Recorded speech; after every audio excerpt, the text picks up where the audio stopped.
Hello guys, welcome to our channel CV education tutorial. और जैसा कि आपको पता है कि अपनी सेकंड यूनिट स्टार्ट हो चुकी है प्रोसेस मैनेजमेंट की। अब प्रोसेस मैनेजमेंट के जो बेसिक्स थे वो मैंने प्रीवियस वीडियो में आपको बताए थे, क्लियर किए थे। उसी को धीरे धीरे कवर करते जा रहे हैं कि क्या क्या है। अब अपने पहले वाली वीडियो में सारे क्या देखे थे कि इसके बेसिक की प्रोसेस क्या है, प्रोग्राम क्या है, प्रोसेस कंट्रोल ब्लॉक क्या होता है, ये सब अपन ने डिस्कस किया था। ठीक है, इसमें अपन देखेंगे कि क्या शेड्यूलिंग क्राइटेरियाज हैं। क्राइटेरिया देखने के बाद फिर अपन चलेंगे कि उसकी शेड्यूलिंग के एल्गोरिथम्स क्या क्या है। ठीक है, तो अब देख लेते हैं कि सीपीयू शेड्यूलिंग होती क्या है पहले। तो आप देखो सीपीयू शेड्यूलर क्या होता है। बहुत सिंपल लैंग्वेज यूज़ किया है मैंने ताकि आप इजीली उसको समझ पाओ। जैसे CPU scheduler, whenever the CPU becomes idle, the OS must select one of the process in the ready queue to be executed। ठीक है, क्या होता है जब भी हमारा सीपीयू आइडियल हो तो ओएस क्या करे कि वो सिलेक्ट करे कोई भी प्रोसेस को रेडी क्यू में से। सीपीयू को हमें कभी भी आइडियल नहीं रखना होता। हम क्या चाहते हैं कि सीपीयू ऑलवेज बिजी रहे, कुछ ना कुछ करता रहे। ठीक है, आइडियल नहीं बिठाना तो क्या करेंगे, का ओएस क्या करता है, जो रेडी क्यू में हमारी प्रोसेस रेडी होती है उनको एग्जीक्यूट कराने डाल देता है ताकि सीपीयू बिजी रहे। और जो सिलेक्शन होता है प्रोसेस का वो carried out by the short term scheduler.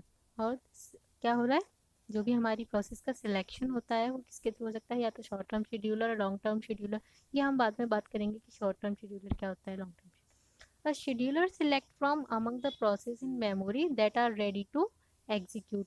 वो जो भी शेड्यूलर है वो कहाँ से सिलेक्ट करेगा प्रोसेसेस को, मेमोरीज में जो कहाँ होंगी, जो रेडी होने के लिए, जो रेडी क्यों में पड़ी है, मतलब जो रेडी है एग्जीक्यूट होने के लिए, उनमें से किसी प्रोसेस को सिलेक्ट करके वो डाल देगा रेडी क्यू और उनको अलोकेट कर देगा क्या, सीपीयू, उनमें से किसी भी प्रोसेस को। तो ये सीपीयू शेड्यूलर का कुल मिला के काम क्या है कि उसको क्या करना है कि उसको आइडियल नहीं बिठाना है। किसको, सीपीयू को। जैसे ही वो आइडियल बैठे तो सीपीयू क्या करे, वो ओएस क्या करे कि फटाफट से कोई भी जॉब सिलेक्ट करे और उसको रेडी हो जाए, प्रोसेस को रेडी क्यू में डाल दे एग्जीक्यूट करवाने के लिए। ठीक है, तो ये हो गई हमारी सीपीयू शेड्यूलिंग की बात। फिर हमारे पास ये है यहाँ पे प्रीएम्प्टिव शेड्यूलिंग और एक होती है नॉन प्रीएम्प्टिव शेड्यूलिंग। तो मैं यहाँ पे पहले आपको प्रीएम्प्टिव शेड्यूलिंग डिस्क्राइब कर देती हूँ और फिर बता दूंगी कि नॉन प्रीएम्प्टिव शेड्यूलिंग भी क्या होती है इसी में। तो सीपीयू शेड्यूलिंग डिस्कशन डिसीजंस में take place under the following four circumstances.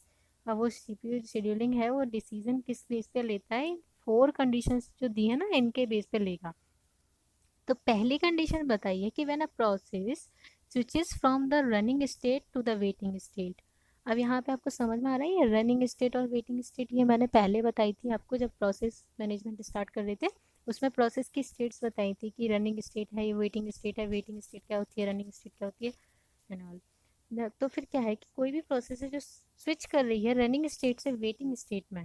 ठीक है, फॉर एग्जाम्पल जैसे वो किस लिए जा रही है रनिंग से वेटिंग में, कब जाएगी, मैंने बताया था वहाँ पे कि हो सकता है उसको किसी इनपुट आउटपुट की रिक्वेस्ट हो। ठीक है, या फिर किसी उसको कोई रिसोर्स चाहिए हो जिसके थ्रू फिर वो अपनी टर्मिनेशन में जाए, या फिर उसका कोई चाइल्ड हो, उसको चाइल्ड जो प्रोसेस है वो टर्मिनेट हो रही हो इसलिए। तो ये हो जाती है हमारी पहली कंडीशन। ठीक है, किसमें, सीपीयू शेड्यूलिंग के लिए जो हमारी फोर सर्कमस्टेंस है उनको बता दी। तो पहला ये बता दिया हमने कि जब भी प्रोसेस स्विचेस हो रनिंग से वेटिंग में। दूसरी कंडीशन हमारे पास कि when a process switches from the running state to the ready state. ये कहाँ थी, running state to waiting state, दूसरी है running state to ready state. Running से कहाँ जाए, रेडी में। रनिंग से रेडी में कब आएगी, रनिंग से रेडी में जब आएगी जब वहाँ कोई इंटरप्ट अकर हुआ हो। ठीक है, कोई भी इंटरप्ट अकर हुआ हो तो वो रनिंग से कहाँ आ जाएगी, वापस रेडी में आ जाएगी। फिर है third, when a process switches from the waiting state to the ready state. क्या हो रहा है, जब प्रोसेस कहाँ जा रही है, वेटिंग स्टेट से रेडी स्टेट में। पहले वो रेडी स्टेट में ही थी, रेडी से वेटिंग में आई। ठीक है, नहीं सॉरी, पहले वो रनिंग स्टेट में थी, अब रनिंग स्टेट में उसको कोई प्रॉब्लम होगी, कोई इंटरप्ट अगर हुआ तो वो वापस किस में आ गई थी, रेडी में। अब रेडी में आके कहाँ यहाँ पहुंच गई है, क्या हो गया है, अब यहाँ पे तीसरा पॉइंट रखा गया है कि when a process switches from the waiting state to the ready state.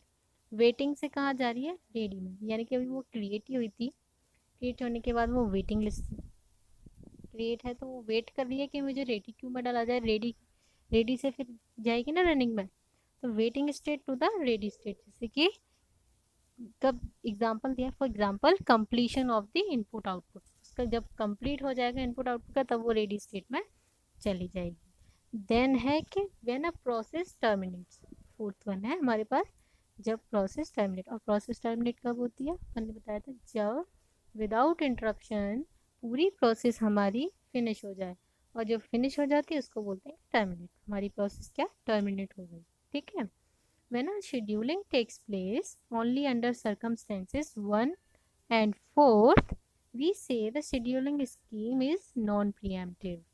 पहले समझो कि preemptive क्या होती है। preemptive होती है कि जैसे कोई प्रोसेस रन हो रही है, उसके बीच में अगर कोई इंटरप्शन आ जाता है तो वो हो जाता है प्रीएम्प्ट हो गई वो प्रोसेस।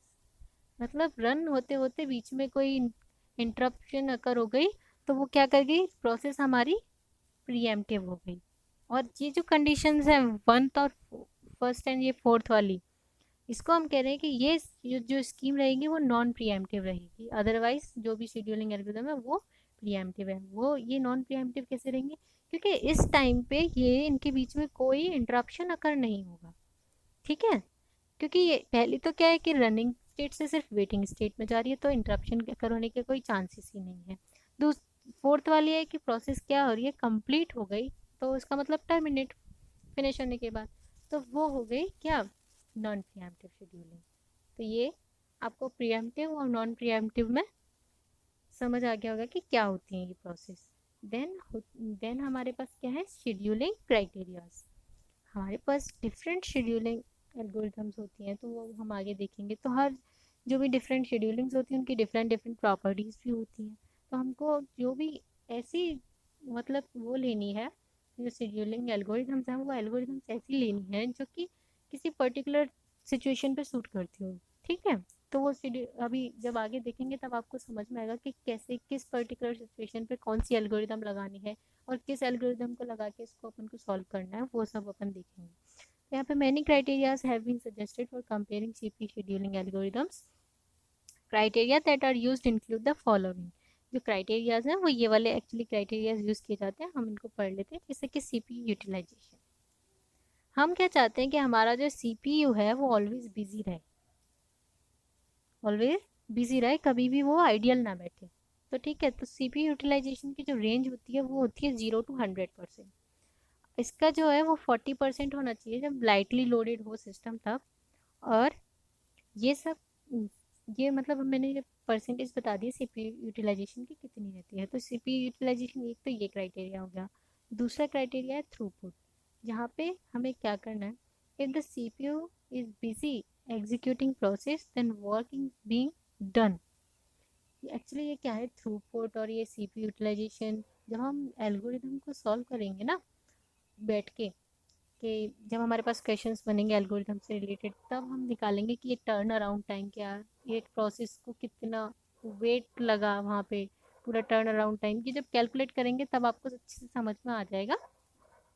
ठीक है, वेटिंग टाइम में आ जाता है कि एक प्रोसेस ने कितना वेट किया, जब वो पहली प्रोसेस रन कर रही थी तब वो सेकेंड प्रोसेस को कितना वेट करना पड़ा, उसको कब रेस्पॉन्स मिला। ठीक है, और जब उसको रेस्पॉन्स मिला तो कितने देर तक वो रही उसमें, तो रेस्पॉन्स टाइम हो जाएगा। ये सब क्या आप नोट्स बना लीजिएगा अगर आपको बनाने हैं तो। बाकी ये सिंपली अपन सॉल्व करने के काम आएंगे। ये तो सिर्फ एल्गोरिथम्स में जब अपन हमारे पास क्वेश्चंस होते हैं, इनके न्यूमेरिकल्स बनते हैं शेड्यूलिंग एल्गोरिथम्स पे, तब ये काम आते हैं। तब ये छोटे छोटे से एक एक नंबर में आ जाते हैं कि वेटिंग टाइम क्या है, रिस्पॉन्स टाइम क्या है, ये सब आपको पूछे जा सकते हैं। तो आपको पता होना चाहिए कि क्या वेट टाइम होता है, क्या रिस्पॉन्स टाइम होता है ना। ठीक है, तो गाइस ये सारे आपके क्या कंप्लीट हो, शेड्यूलिंग क्राइटेरियाज कंप्लीट हो गए आपके। अब नेक्स्ट वीडियो में आपको बताएंगे कि क्या शेड्यूलिंग एल्गोरिथम्स हैं और उनको कैसे सॉल्व किया जाएगा, उनके जो न्यूमेरिकल्स होंगे उनको कैसे सॉल्व करना है वो सब। ठीक है, थैंक यू।